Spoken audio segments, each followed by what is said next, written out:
بسم اللہ الرحمن الرحیم۔ السلام علیکم۔ میں رات کو سڑک پر اکیلی جا رہی تھی جب اس عورت نے مجھے دیکھا اور کہا کہ میرے ساتھ آ جاؤ۔ میں اس کے ساتھ جانا نہیں چاہتی تھی پر میرے پاس اور کوئی راستہ نہیں تھا۔ میں اس کے ساتھ تو چلی گئی۔ اس نے کہا کہ میرے گھر میں ہی رہو اور میں اسی گھر میں رہنے لگی۔ پر پھر مجھے پتہ چلا کہ اس گھر میں جو نوکر ہے وہ ایک نہایت ہی عجیب کام کرتا ہے اور اس کی ساری کارستانیاں رات کے وقت ہی ہوتی ہیں۔ مجھے آہستہ آہستہ پتہ چل گیا کہ وہ کیا کھیل کھیل رہا ہے، لیکن میں خاموش رہی۔ پر ایک دن آدھی رات کو میں اس کے پیچھے چلی گئی اور یہی سب سے بڑی میری غلطی تھی، کیونکہ سامنے کا منظر دیکھ کر میرے قدموں تلے سے زمین نکل گئی۔ وہاں پر تو ایک نہیں بلکہ میرا نام سائرہ ہے۔ میں بانجھ تھی اور میرے بچے نہیں تھے۔ میری شادی میرے ماں باپ نے کروائی تھی۔ عام سی شادی، عام سی لڑکی اور عام سی شکل کے لڑکے کا یہ رشتہ بس ایک نارمل سا رشتہ تھا۔ کسی کو اس سے کوئی فرق نہیں پڑتا تھا، کسی کو کوئی پرواہ نہیں تھی اور بس ہماری زندگی اسی طرح گزر رہی تھی۔ میرا شوہر مجھ سے اکثر لڑائی جھگڑے کرتا۔ اس نے شادی کے 1.5 سال تک تو مجھے برداشت کیا۔ میں نے بھی کہہ دیا کہ کوئی مسئلہ ہوگا، علاج کروائیں گے تو سب ٹھیک ہو جائے گا۔ پر پہلی ڈاکٹر نے ہی کہہ دیا تھا کہ میں کبھی بھی ماں نہیں بن سکتی ہوں، کیونکہ میں مکمل طور پر بانجھ ہوں اور علاج سے بھی کوئی فرق نہیں پڑے گا۔ میں پھر بھی علاج کرواتی رہی، اپنے شوہر کو تسلیاں دیتی رہی اور اسی طرح 3 سال گزر گئے۔ اس کے بعد وہ مجھ سے اس قدر بیزار اور تنگ آ گیا کہ ہر دن مجھ سے لڑائی جھگڑا کرتا۔ مجھے کہتا کہ تجھے میں نے اپنے گھر میں رکھا کیوں ہوا ہے؟ میں نے کوئی سینٹر کھول رکھا ہے کیا؟ جب تو نے میرے لیے اولاد پیدا ہی نہیں کرنی تو میں تجھے اپنے گھر میں کیوں رکھوں؟ تیرے خرچے کیوں اٹھاؤں؟ تیری روٹی پانی کے خرچے، تیرے کپڑوں کے خرچے۔ میں نے کہا صرف اولاد سے ہی بیوی کا رشتہ ہوتا ہے۔ اس نے کہا میاں بیوی کا رشتہ ہو یا نہ ہو، پر مجھے تجھ سے صرف اولاد ہی چاہیے، ورنہ تیرے اندر ہے ہی کیا؟ بس ایک گائے اٹھا کر لے آیا ہوں جو صرف گھر کے کام کرتی رہے اور بچے پیدا نہ کرے۔ بچے پیدا نہیں کر سکتی تو میں تیرا کیا کروں؟ میں خاموش ہو گئی۔ میں کیا کہہ سکتی تھی؟ پہلے میں بھی اس کے ساتھ لڑائی جھگڑے کرتی تھی، اب میں چپ کر جایا کرتی تھی کیونکہ مجھے پتا تھا کہ غلطی پر میں ہوں، کمی میرے اندر ہے اور میری دوبارہ شادی بھی نہیں ہونے والی تھی کیونکہ میرے ماں باپ تو اس دنیا سے جا چکے تھے۔ میرے بابا تو پہلے ہی نہیں تھے، امی نے شادی کروائی تھی اور وہ بھی اب اس دنیا میں نہیں تھی۔ ان کو فوت ہوئے 1 سال ہو گیا تھا۔ میرے لیے میرے شوہر کا ہی سہارا تھا، اس لیے میں چپ چاپ اس کی ساری باتیں برداشت کر لیتی تھی، لیکن وہ شاید مجھ سے زیادہ ہی تنگ آ گیا اور ایک دن رات کو اس نے مجھے اپنے گھر سے نکال دیا۔ میں نے کہا کہ میرے پاس جانے کے لیے کوئی ٹھکانہ نہیں ہے، میں کہاں جاؤں؟ اس نے کہا کہ جہاں مرضی جاؤ، میری طرف سے مر جاؤ، مجھے کوئی فرق نہیں پڑتا۔ میں نے کہا کہ تم ایسا نہیں کر سکتے۔ اس نے مجھے طلاق بھی نہیں دی، اس نے بس مجھے گھر سے نکال دیا اور میں نے سوچا کہ میں گھر آ کر بیٹھی رہوں گی، صبح اس کا غصہ کم ہو جائے گا تو یہ مجھے واپس بلا لے گا، لیکن ایسا نہیں ہوا اور رات میں ہی وہاں پر گلی کے آوارہ کتے آ گئے جو میری طرف بڑھنے لگے اور مجھے وہاں سے بھاگنا پڑا۔ میں بھاگتی بھاگتی جا رہی تھی کہ ایک گاڑی سے ٹکرانے لگی۔ گاڑی آگے چلی گئی، مجھے لگا بس میں بچ گئی ہوں، لیکن گاڑی واپس آئی۔ اس کے اندر ایک عورت بیٹھی تھی۔ اس نے کہا کہ کیا حال بنا رکھا ہے، کیوں سڑکوں پر پاگلوں کی طرح بھاگتی جا رہی ہو؟ اگر مر جاتی تو؟ میں نے کہا کہ زندگی نے برباد کر دیا ہے، مر جاتی تو شاید اچھا ہی ہو جاتا۔ اس نے 2 منٹ مجھے دیکھا اور مجھے کہا آؤ میرے ساتھ، میں تمہاری مدد کروں گی۔ میں نے کہا نہیں۔ اس نے کہا میں بھی ایک عورت ہوں۔ میں نے کہا آج کل تو کیا عورت کیا مرد، کوئی بھی محفوظ نہیں ہے کسی کے بھی ساتھ، کچھ بھی ہو سکتا ہے۔ اس نے کہا اسی لیے تو کہہ رہی ہوں کہ گاڑی کے اندر آ جاؤ، میں تو تمہاری طرف مدد کا ہاتھ بڑھا رہی ہوں، لیکن وہ کتے تمہارے پیچھے پڑ جائیں گے، تمہیں کاٹ جائیں گے، اور ان سے بچ گئی تو کچھ اور بھی ہو سکتا ہے۔ بات اس کی بالکل ٹھیک تھی۔ میرا شوہر بڑا ہی ظالم نکلا، اس نے تو دروازہ ہی نہ کھولا۔ میں گاڑی کے اندر بیٹھ گئی تو وہ مجھے اپنے بڑے سے بنگلے پر لے آئی۔ میں نے کہا آپ مجھے یہاں کیوں لے کر آئی ہیں؟ اس نے کہا میں کوئی ایسی ویسی عورت نہیں ہوں، یہ میرا گھر ہے، یہاں میرے شوہر اور میرے بچے رہتے ہیں، تمہیں میں اپنے بچوں کی دیکھ بھال کے لیے رکھ لوں گی، اگر کام کرنے کی نیت ہے تو۔ اس نے مجھ سے سب کچھ پوچھا تھا اور میں نے اسے بتایا بھی تھا۔ اس نے کہا تھا کہ ہاں مجھے بھی شادی کے 1 سال تک اولاد نہیں ہوئی تھی تو میری ساس مجھے بانجھ ہی کہتی تھی۔ وہ خاتون مجھے اچھی لگ رہی تھی، اس نے میری مدد کی، مجھے کھانا کھلایا۔ بہت سردی تھی، اس نے مجھے ایک چادر بھی دی اور کہا کہ اپنے آپ کو لپیٹ لوں۔ اس کے بعد اس نے مجھے کہا کہ میرے بچوں کا خیال رکھنے کا اگر کام کرو گی تو ٹھیک ہے۔ میں فوراً مان گئی۔ میں نے کہا میں کروں گی، بس آپ بدلے میں مجھے اس گھر میں رہنے دیں۔ اس نے کہا گھر میں بھی رہنے دوں گی اور تنخواہ بھی دوں گی۔ میں نے کہا کہ نہیں، تنخواہ کی ضرورت نہیں ہے، بس کھانا اور پناہ مل جائے اور کچھ نہیں چاہیے۔ اس نے کہا کہ نہیں، تمہارا حق ہے اور میرے بچے بہت شرارتی ہیں، تمہیں بہت تنگ کریں گے، پھر تم سوچو گی کہ تنخواہ لے ہی لیتی۔ اس بات پر وہ ہنسنے لگی اور میں بھی مسکرا دی۔ اس نے مجھے کافی زیادہ تنخواہ دینے کی بات کی کیونکہ شاید وہ بہت اچھی انسان تھی، امیر تھی، گھر بھی اس کا بہت بڑا تھا۔ یہاں پر وہ اپنے شوہر کے ساتھ رہتی تھی۔ اس کے 3 بچے تھے، بچے زیادہ چھوٹے نہیں تھے لیکن ان کا خیال رکھنے کی ضرورت ہوتی تھی۔ ان کو ٹائم پہ ناشتہ کروانا، ان کی کوئی فرمائش کی چیز بنا دینا۔ اس کی ایک بیٹی بھی تھی جس کے بال بنانا، کپڑے نکال کر ان کو پہنانا، پڑھانا۔ میں پڑھی لکھی تھی لیکن زیادہ نہیں، پر ابھی تو یہ چھوٹی کلاس میں تھے، اس لیے میں نے کہا کہ میں پڑھا سکتی ہوں۔ بچوں سے جب میں ملی تو بچے بھی خوش ہو گئے اور میں بھی اس گھر میں ایڈجسٹ ہو گئی۔ میں نے کہا کہ میرے شوہر کو میں اچھی طرح جانتی ہوں، اس کا غصہ ضرور کم ہوگا تو وہ میرے بارے میں سوچے گا کہ میں کہاں چلی گئی اور شاید مجھے میرے رشتہ داروں کے گھر تلاش کرے گا۔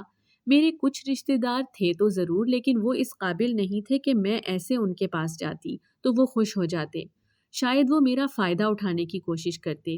میں اپنے خاندان کی سب سے ہنرمند لڑکی تھی، میں نے سارا گھر سنبھالا ہوا تھا۔ اگر میں زیادہ خوبصورت نہیں تھی نہ صحیح، لیکن پھر بھی میرے لیے پورے خاندان سے رشتے آئے تھے۔ سب میرے ساتھ اپنے بچوں کی شادی یہی سوچ کر کرنا چاہتے تھے کہ یہ آئے گی تو سارا گھر سنبھال لے گی، مزے مزے کے کھانے بھی پکائے گی۔ مجھے گھر سنبھالنے اور کام کرنے کی عادت تھی۔ میں نے ادھر بھی بہت اچھے سے 1 ہفتے کے اندر ہی ساری روٹین سیٹ کر لی۔ بچوں کو بھی سنبھال لیتی، ان کے لیے ان کی پسند کے کھانے بھی بناتی، ان کے کپڑے جوتوں کا خیال رکھتی، پڑھائی کا بھی، اور ان کے ساتھ وقت بھی گزارتی، کھیلتی بھی تھی۔ ایک دن مالکن نے دیکھا تو میں ان کو بہت اچھی اچھی باتیں سکھا رہی تھی۔ اس بات پر بھی وہ بہت خوش ہو گئی۔ اس نے کہا کہ میرا فیصلہ بالکل ٹھیک ہے۔ اس نے کہا کہ تمہیں رکھنے کے موضوع پر میرے شوہر کے ساتھ تھوڑی بحث ہو گئی تھی۔ انہوں نے اسے یہ نہیں کہا کہ مجھے اس طرح تمہارے گھر سے نکالا گیا ہے، بس میں نے کہا کہ تمہیں ضرورت تھی، تم مجبور تھی، اگر کبھی وہ تم سے پوچھ لیں تو تم بھی ایسے ہی کہہ دینا۔ میں نے کہا کہ ہاں ٹھیک ہے، اگر ایسی کوئی بات ہوئی تو میں ضرور آپ کی ہی طرف ہوں، آپ نے میری مدد کی ہے تو میں بھی آپ کی نیک نیتی سے لاج رکھوں گی۔ ویسے تو میں اس گھر میں بچوں کی آیا تھی، لیکن اس گھر میں ایک اور نوکر بھی تھا جس کا کام سبزی لانا، باقی نوکروں سے کام کروانا اور اس طرح کے امور تھے۔ وہ مجھ پر بھی کبھی کبھی حکم چلانے کی کوشش کرتا۔ ایک دن میں کچن میں کھڑی ہو کر پانی پی رہی تھی تو کہنے لگا کہ یہاں پر کیا کر رہی ہو، بچوں کے کھانے کا ٹائم ہو گیا ہے۔ میں نے کہا کہ پانی پینے کے لیے آئی ہوں، کیا پانی بھی نہ پیوں؟ اس نے کہا تمہارے تو بڑے نخرے ہیں۔ میں نے کہا نخرے کیسے؟ انسان کو بھی تو کھانا پینا ہوتا ہے اور میں تمہاری طرح اس گھر کی نوکر نہیں ہوں، میں بچوں کی آیا ہوں، ان کو پڑھاتی ہوں، سنبھالتی ہوں، ان کو تعلیم بھی دیتی ہوں اور تربیت بھی۔ اس نے کہا تو آیا کون سی گھر کی مالکن بن جاتی ہے؟ میں نے کہا اللہ معاف کرے، مجھے مالکن بننے کا کوئی شوق نہیں ہے۔ یہ آدمی مجھے بالکل بھی اچھا نہیں لگتا تھا۔ اس کا نام نذیر تھا۔ یہ پورے گھر میں ایسے دندناتا پھرتا جیسے یہی مالک ہے، جبکہ اس گھر میں اس گھر کا اصل مالک بھی تھا جو کہ مالکن کا شوہر تھا۔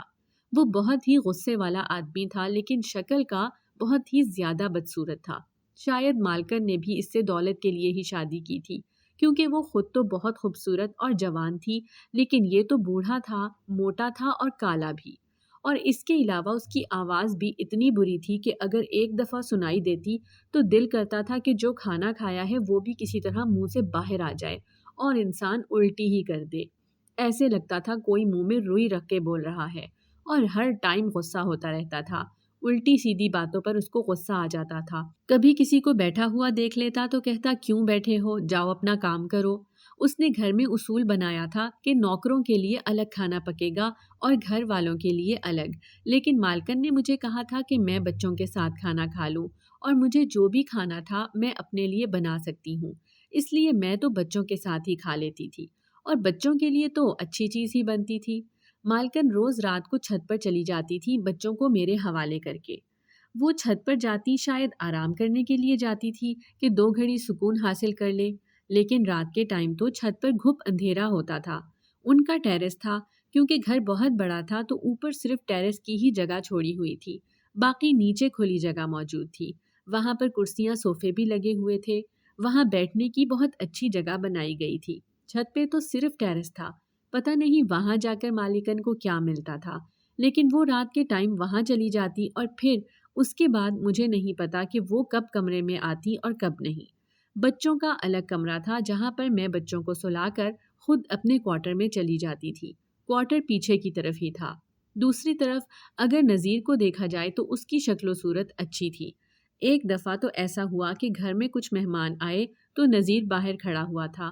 وہ اسے ہی اس گھر کا مالک سمجھے، لیکن جب مالک کو دیکھا تو ان کا دل ہی کھٹا ہو گیا۔ میں جب وہاں پر کوئی چیز اٹھانے گئی تو وہ اسی موضوع پر بات کر رہے تھے کہ مالک کا منہ دیکھو، اس کو تو مالک سمجھنے کا دل ہی نہیں کر رہا، اور وہ جو آدمی باہر کھڑا تھا وہ کتنا ہینڈسم تھا، کیا وہ نوکر تھا؟ اس بات پر وہ ہنسنے لگے اور انہوں نے کہا کہ یہ تو کھلا تضاد ہے۔ میں وہاں پر بچوں کی کوئی چیز اٹھانے گئی تھی، میں تو واپس آ گئی اور سوچنے لگی کہ دنیا بڑی عجیب ہے، شکل و صورتوں سے ہی انسان کو جج کرتی ہے۔ خیر یہ تو ہوتا ہی رہتا تھا، اب ایک بدصورت انسان ہمیشہ بدصورت ہی رہتا ہے اور وقت کے ساتھ ساتھ اور بدصورت ہو جاتا ہے۔ میں تو حیران تھی کہ مالک کے پاس اتنے پیسے تھے تو وہ اپنا خیال کیوں نہیں رکھتے تھے، لیکن یہ بھی سچ تھا کہ وہ جتنا بھی خیال رکھتے ان کی شکل ایسی ہی رہنے والی تھی، کیونکہ ان کی شکل تھی ہی ایسی۔ مالکن تو خوبصورت تھی، 3 بچے پیدا کرنے کے باوجود بھی وہ بہت پیاری لگتی تھی، اور وہ رات کو ہمیشہ چھت پر چلی جاتی تھی۔ ایک دن میں نے ان سے ایسے ہی باتوں باتوں میں پوچھ لیا کہ آپ چھت پر کیا کرتی ہیں؟ میرا یہ مطلب تھا کہ کیا آپ کو چھت بہت پسند ہے؟ تو وہ مجھ پر غصہ ہو گئی۔ انہوں نے کہا کہ میں چھت پر کیا کرتی ہوں اور کیا نہیں، تمہیں کیا؟ تمہیں میں نے اپنے بچوں کی آیا کے طور پر رکھا ہے، تم تو میری ساس بننے کی کوشش کر رہی ہو۔ میں نے کہا کہ نہیں، ایسی کوئی بات نہیں ہے، میں کیوں آپ کی ساس بنوں گی، میں نے تو ایسے ہی پوچھ لیا تھا۔ دراصل مجھے بھی چھت بہت پسند ہے، آسمان دیکھنا اچھا لگتا ہے۔ ہم چھوٹے سے گھر میں رہتے تھے تو اوپر چھت نہیں تھی، اس لیے مجھے لگا کہ شاید آپ کو بھی میری طرح چھت بہت پسند ہے۔ تو مالکن تھوڑی ریلیکس ہو گئی، اس نے کہا کہ ہاں مجھے بہت پسند ہے، بس میں وہاں پر اکیلی جاتی ہوں، اکیلی بیٹھ جاتی ہوں اور تھوڑا وقت اپنے ساتھ بھی گزار لیتی ہوں۔ 1 سال کے فرق سے بچے پیدا ہوئے ہیں، تمہیں نہیں پتا میری زندگی کتنی عذاب تھی، تمہارے تو بچے نہیں ہیں نا۔ سچ بتاؤں تو بچے بھی بہت بڑی ذمہ داری ہوتی ہے، بچے بھی ویسے ہی ہیں جیسے شادی ہے، جو کھائے اس شادی کا لڈو وہ بھی پچھتائے اور جو نہ کھائے وہ بھی پچھتائے۔ اسی طرح بچوں کا بھی حال ہے، جن کے ہوتے ہیں وہ بھی پچھتا ہی رہے ہوتے ہیں اور جن کے نہیں ہوتے وہ ترس رہے ہوتے ہیں۔ میں نے کہا پھر بھی نہ ہونے سے ہونا ہی بہتر ہے۔ اس بات پر وہ خاموش ہو گئی۔ میں نے ایک اور بات بھی نوٹ کی تھی کہ یہ نذیر بڑے صاحب کا بہت چمچا تھا اور ان کے ہمیشہ کان بھرتا رہتا تھا، مالکن کے بارے میں الٹی سیدھی باتیں بھی بتاتا تھا اور گھر میں لڑائی بھی کرواتا تھا۔ ایک دن اس نے سیدھا ہی کہہ دیا کہ ان کے غیر مردوں کے ساتھ تعلقات ہیں۔ مالکن گھر میں نہیں تھی، شاپنگ کرنے گئی ہوئی تھی۔ میں حیران رہ گئی، میں نے کہا جس گھر میں رہتا ہے اسی گھر میں پھوٹ ڈلوا رہا ہے۔ ایک دفعہ تو میں نے اسے دیکھا کہ وہ مالک کے پاؤں دبا رہا تھا اور ساتھ ساتھ مالکن کی برائیاں کر رہا تھا۔ بات اس نے یہاں سے شروع کی کہ وہ بالکل بھی جیب خرچ بچانے کے حق میں نہیں رہتی ہیں، الٹی سیدھی چیزیں منگواتی ہیں، ان کی کوئی ضرورت نہیں ہوتی ہے، پورا دن میں ان کے منگوائے ہوئے پارسل ریسیو کر کر کے تھک جاتا ہوں۔ مالک بھی کہہ رہے تھے کہ ہاں کرتی تو ایسے ہی ہے، پر کیا کریں، اسے روک بھی تو نہیں سکتا، پہلے ہی مجھے کنجوسی کے طعنے دیتی ہے، کہتی ہے کہ تم کنجوس ہو، اگر تھوڑے وقت پارسل منگوا لیتی ہے تو اس میں ایسی کوئی بات نہیں۔ پر اس کے بعد وہ نوکر یہ کہنے لگا کہ صاحب جی گھر میں اتنی ساری چیزیں خراب ہوتی ہیں، دیگچی سے نکل کر سیدھی کوڑے میں چلی جاتی ہیں، کوئی کھاتا ہی نہیں ہے، آپ کے بچے بھی بہت نخرے کرتے ہیں۔ اس بات پر مالک نے کہا کہ بچے تو نخرے کریں گے ہی، بچے تو بچے ہیں، باقی میری بیوی کو زیادہ کھانے پینے کا شوق نہیں ہے، یہ بات میں اچھی طرح جانتا ہوں۔ انہوں نے اپنی بیوی کی سائڈ لی تو نوکر کہنے لگا کہ نہیں، آپ کی بیوی کو کھانے کا شوق تو واقعی ہی نہیں ہے، لیکن ضائع کرنے کا بہت شوق ہے۔ بہت کھانا ضائع ہوتا ہے، کوڑے میں جاتا ہے، کتے کھا رہے ہوتے ہیں آپ کی کمائی۔ اس بات پر مالک کے چہرے پر بھی شکن آ ہی گئے کہ ان کی کمائی کتے کھا رہے ہیں۔ ظاہر ہے انسان بڑی مشکل سے کمائی کرتا ہے، پھر ایسی لائن اگر کوئی بولے تو غصہ تو آتا ہے۔ اس بات پر وہ خاموش ہو گئے اور انہوں نے اپنا پاؤں پیچھے کر لیا۔ نوکر نے کہا، آپ کے ساتھ تو کوئی سمجھدار سی عورت ہونی چاہیے تھی، جو آپ کی کمائی کو سمیٹ کر رکھتی، آپ کے بچوں کی اچھی تربیت بھی کرتی۔ اب دیکھیں، بچوں کی تربیت کرنے کے لیے اس نے اس عورت کو رکھ لیا۔ پتہ نہیں کون سی عورت ہے، کہاں سے آئی ہے، کس خاندان کی ہے، کسی جگہ سے چوری کر کے تو نہیں بھاگی۔ اگر کسی خاندان سے ہے تو پھر ابھی تک اس سے ملنے کوئی کیوں نہیں آیا؟ اکیلی عورت کیا آسمان سے ٹپکی ہے؟ یہ تو وہ میرے بارے میں باتیں کر رہا تھا اور میرے بارے میں بھی برائی کر رہا تھا۔ اس نے کہا، مجھے تو یہ عورت بالکل ٹھیک نہیں لگتی ہے۔ ایسی عورت آپ کے بچوں کی کیا تربیت کرے گی، جس کا نہ آگے کا پتہ ہے نہ پیچھے کا؟ پتہ نہیں کہاں سے آ گئی۔ اس بات پر مالک نے کہا، ہاں، یہ عورت کہاں سے آئی ہے یہ تو میں بھی نہیں جانتا، اور میری بیوی نے مجھے صحیح طریقے سے بتایا بھی نہیں ہے، لیکن عورت اچھی ہے۔ میں نے اس کو دیکھا ہے، بچوں کا بہت خیال کرتی ہے، بچوں کی تربیت اچھی ہی کرے گی۔ شکر ہے کہ مالک نے میرے حق میں بات کی تھی۔ اس بات پر نذیر کی شکل دیکھنے والی تھی، اسے یہ بات بہت بری لگی تھی۔ وہ پھر سے وہی پوائنٹ نکالنے لگا، کہنے لگا کہ مجھ سے بہت بدتمیزی کرتی ہے، کہتی ہے تم نوکر ہو اور میں آیا ہوں۔ میں نے کہا، اب تو مجھے مالک بھی باتیں ہی سنائیں گے کہ میں اپنے آپ کو نوکر نہیں سمجھتی۔ انہوں نے کہا، ہاں، نوکر اور آیا میں فرق ہوتا ہے نا۔ نوکر تو گھر کے کام کرتا ہے، گھر کی گندگی بھی صاف کرتا ہے، لیکن آیا کا کام صرف بچوں کو سنبھالنا ہوتا ہے، اور بچے تو ایک گھر کی سب سے زیادہ قیمتی چیز ہوتے ہیں۔ وہ سمجھدار عورت ہے تبھی ایسے کہتی ہے۔ میں نے سکھ کا سانس لیا، لیکن نذیر تو جیسے کوئلوں پر لوٹنے لگا تھا۔ میں تو یہ سمجھ نہیں پا رہی تھی کہ یہ چاہتا کیا ہے۔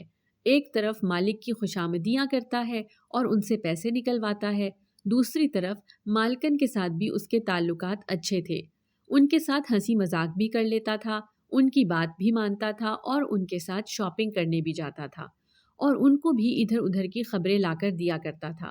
ان کے ساتھ بیٹھ کر تو ایسے ہی گفتگو کرتا تھا جیسے دو سہیلیاں آپس میں بیٹھ کر گفتگو کرتی ہیں۔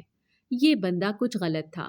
میں نے ایک دن مالکن سے کہا کہ یہ نذیر بھی آپ کو میری طرح کسی سڑک سے ملا تھا کیا؟ دراصل میں ان سے پوچھنا چاہتی تھی کہ یہ کہاں سے آیا ہے، کیونکہ یہ آدمی مجھے ٹھیک نہیں لگ رہا تھا۔ انہوں نے کہا کہ نہیں، یہ ہمارے خاندانی نوکر کا بیٹا ہے، وہ تو اس دنیا سے چلے گئے، اپنی جگہ اس کو نوکری پر رکھوا دیا ہے۔ کیوں، کیا ہوا؟ تم کیوں پوچھ رہی ہو؟ میں نے کہا کہ بس ایسے ہی، مجھے یہ آدمی کچھ ٹھیک نہیں لگتا۔ کیا مطلب؟ کیسے ٹھیک نہیں لگتا؟ تنگ کیا اس نے تمہیں؟ بدتمیزی تو نہیں کی ہے تمہارے ساتھ؟ میں نے کہا، نہیں، ایسی کوئی بات نہیں ہے، بس مجھے یہ آدمی کچھ اچھا نہیں لگتا، آپ اس سے بچ کے رہا کریں۔ مالکن نے کہا کہ یہ تو ہمارا خاندانی نوکر ہے۔ ایسی ایسی باتیں کرتا تھا کہ مالک اور مالکن میں لڑائی ہو جاتی تھی، اور لڑائی بھی ایسی ویسی نہیں۔ میں نے تو سنا تھا کہ غریب لوگ بری طرح لڑتے ہیں، لیکن یہ بات ایسی ڈالتا تھا کہ غریب لوگ ایسے نہیں لڑتے بلکہ بعد میں ٹھیک ہو جاتے ہیں۔ یہ لوگ تو ایسے لڑتے تھے جیسے ایک دوسرے کے سر پر اٹھا کے کوئی چیز ہی مار جائیں گے۔ ان کی لڑائی سے تو میں بھی ڈر جاتی تھی، تو پھر بچوں کا پتہ نہیں کیا بنتا ہوگا۔ میں بچوں کو سمجھاتی تھی کہ ایسی ویسی کوئی بات نہیں ہے، امی ابو لڑ نہیں رہے ہیں، دراصل وہ پریشان ہیں۔ ملک کے حالات آج کل بہت خراب ہیں، مہنگائی بڑھ گئی ہے، اسی لیے وہ ملک پہ غصہ کر رہے ہیں اور کسی اور پر غصہ نکال رہے ہیں، آپس میں نہیں لڑ رہے ہیں۔ لیکن بچے اتنے چھوٹے بھی نہیں تھے، ان کو پتا تھا، وہ مجھ سے پہلے اس گھر میں موجود تھے۔ میں پریشان تھی کہ یہ نوکر آخر چاہتا کیا ہے، اس کے ارادے کیا ہیں، کوئی نہ کوئی تو بات ہے۔ اس گھر کے سارے لوگ ہی عجیب تھے، بڑے مالک کی بھی سمجھ نہیں آتی تھی، ان کو بھی تو کسی سے محبت نہیں تھی نا، وہ اپنی بیوی کے ساتھ اچھے طریقے سے بات کرتے نہیں، کبھی بچوں کو پیار سے نہیں بلاتے تھے۔ دوسری طرف نذیر تھا جو ادھر ادھر کی بات کرتا اور دونوں میں لڑائیاں کرواتا، پھر دونوں کے آگے ہی اچھا بن جاتا۔ اور مالکن بھی عجیب تھی، بچے میرے حوالے کر دیے تھے، شوہر کی طرف کوئی دھیان تھا نہیں، اور روز رات کو چھت پر چلی جایا کرتی تھی۔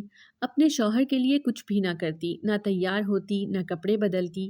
ایک دن کہنے لگی آج ہماری شادی کی سالگرہ ہے، تو مجھے لگا کہ آج گھر میں بہت کام ہوں گے، کہ دعوت ہوگی، بڑے لوگ تو اسی طرح کرتے ہیں۔ پر اس نے پورا دن کچھ بھی نہ کیا، یہاں تک کہ آئی تو آج تو تیار بھی نہ ہوئی، جبکہ آگے پیچھے تو پھر بھی اچھے کپڑے پہن لیتی تھی۔ آج تو ایسا لگ رہا تھا کہ انہوں نے منہ تک نہیں دھویا تھا۔ اور دوسری طرف مالک تھے، انہوں نے بھی کوئی ذکر نہیں کیا۔ ان کے پاس تو اتنے پیسے تھے، اپنی بیوی کو کوئی اچھا سا تحفہ ہی دے دیتے۔ ٹھیک ہے، کبھی کبھی انسان دنیاوی چیزوں کے لیے بھی آپ کے ساتھ رہ رہا ہوتا ہے، تو پھر آپ کو اس کو دنیاوی چیزیں بھی دینی چاہیے تاکہ آپ کے ساتھ خوشی سے گزارا کرے۔ اگر دکھاوا ہی کرنا ہے تو سلیقے سے تو کیا جائے۔ خیر، ایک دن بچے جلدی سو گئے کیونکہ آج پورا دن وہ جلدی کھیلتے رہے تھے اور بہت تھک گئے تھے۔ اب میں نے ان کی روٹین بدل دی تھی۔ پہلے یہ 1-1 بجے تک سوتے تھے اور میں ان کو اب پورے 11 بجے سلا دیتی تھی۔ جب بچے سو گئے تو میں بھی چھت پر چلی گئی۔ مجھ سے پہلے ہی بیگم صاحبہ بھی گئی تھی اور مجھے لگا تھا کہ وہ اب تک نیچے آ گئی ہوں گی۔ ان کا اتنی دیر تک اوپر کیا کام تھا؟ اس گھر میں ویسے ہی اتنی خاموشی رہتی تھی، ایسا لگتا تھا کہ یہاں کوئی رہتا ہی نہیں۔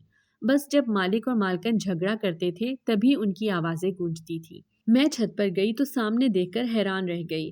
پہلے میں نے دیکھا کہ مالکن چھت پر کھڑی ہیں۔ میں نے کہا کہ ابھی تک کھڑی ہیں تو سوچا کہ میں بھی ان سے بات کر لیتی ہوں، تھوڑی دیر ان کے پاس کھڑی ہو جاتی ہوں۔ آج پھر سے ان کا شکریہ ادا کرنے کا میرا دل کر رہا تھا۔ میرے شوہر نے تو مجھے پوچھا تک نہیں تھا، میرا پتہ نہیں لگایا تھا۔ اچھا ہوا کہ مالکن نے میری مدد کی، کم سے کم میں عزت سے تو رہ رہی تھی۔ لیکن جب قریب گئی تو پتہ چلا کہ وہ اکیلی نہیں، ان کے ساتھ نذیر کھڑا تھا اور وہ دونوں بغل گیر ہوئے کھڑے تھے۔ دیکھنے سے صاف پتہ چل رہا تھا کہ ان کے تعلقات ایک دوسرے کے ساتھ کس قسم کے تھے۔ اب یہ معاملہ تو کچھ اور تھا۔ میں ٹینکی کے پیچھے چھپ گئی۔ نذیر نے ایسی بات کہی کہ میرے قدموں تلے سے زمین نکل گئی۔ اس نے کہا کہ میں نے کام تمام کر دیا ہے، وہ آدمی اپنے کمرے میں ہے لیکن وہ زندہ نہیں ہے، مطلب اب ہم دونوں اس کی جائیداد پر راج کریں گے۔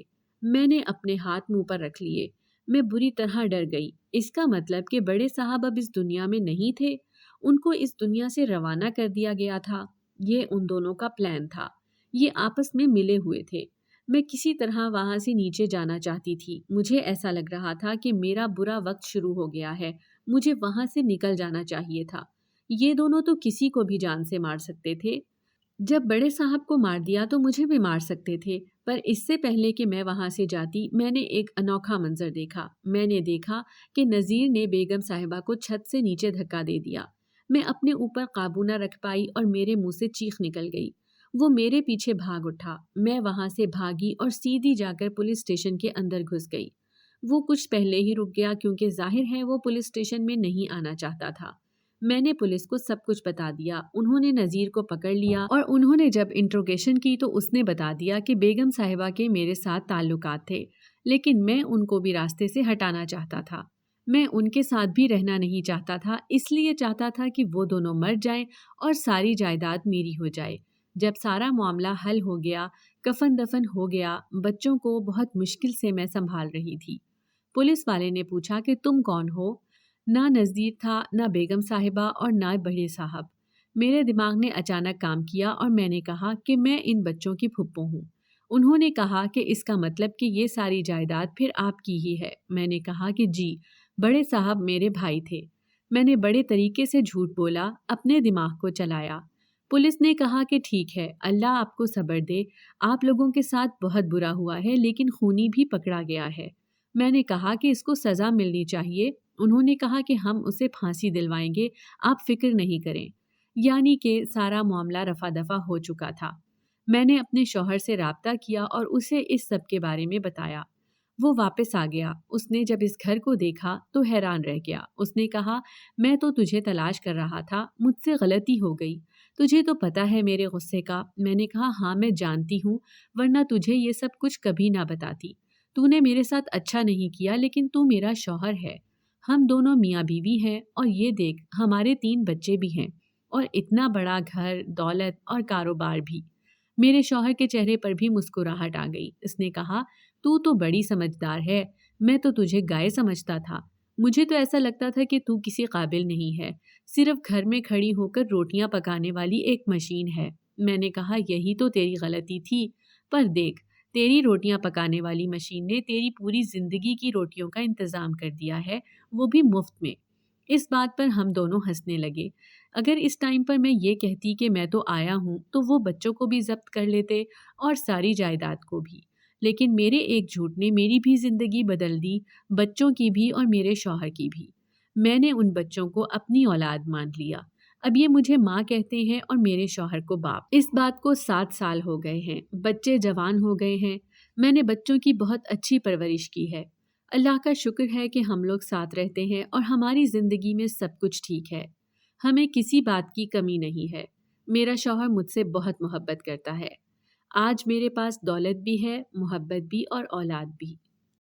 اگر آپ کو ہماری آج کی کہانی پسند آئی ہے تو اسے لائک کریں، شیئر کریں اور چینل کو سبسکرائب کرنا مت بھولیے گا.